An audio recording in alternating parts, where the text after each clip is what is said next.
A Fonsagrada ten moitísimo que ofrecer durante todo o ano, pero hai días que están marcados en vermello no almanaque, como a hoxe, que se celebra aquí a Feira de San Marcos.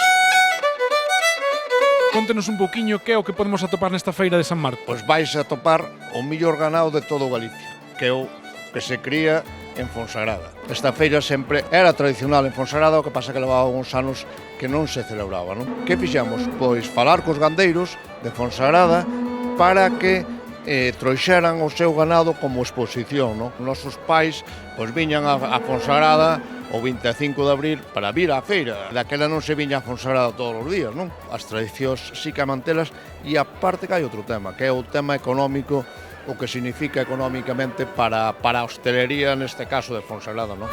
Ahora, por exemplo, vemos unha feira onde moitos dos que nos visitan son de fora de Fonsagrada. Fai 40 anos, a Feira de San Marcos, pois moita maioría da xente era de Fonsagrada. E que supón este tipo de feiras para vos? Pois dar a coñecer un pouco a raza que hai na Fonsagrada, e a parte da rubia galega tamén hai outras, pero bueno, raza autóctona de Galicia por excelencia. As feiras moven xente, move cartos, move... Aquí temos as bautizadas, non todas, pero bueno, unha parte delas sí. Esta chamámoslle Naranja, unha vaca rubia galega de 9 anos. Home, o que nacemos gandeiros e somos gandeiros, pois morreremos gandeiros.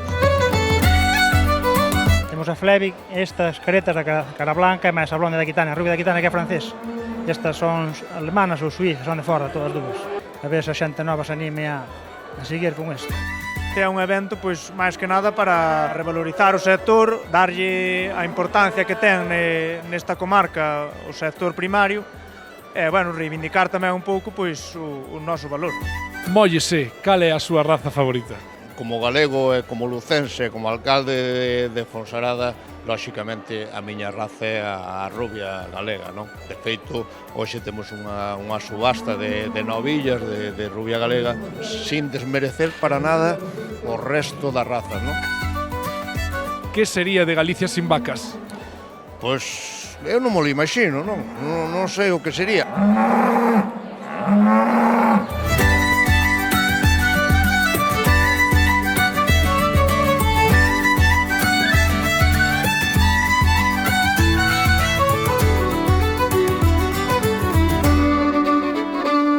Miguel Ángel, a carne da rubia galega da Cruga é a mellor carne do mundo? Certo, moi certo.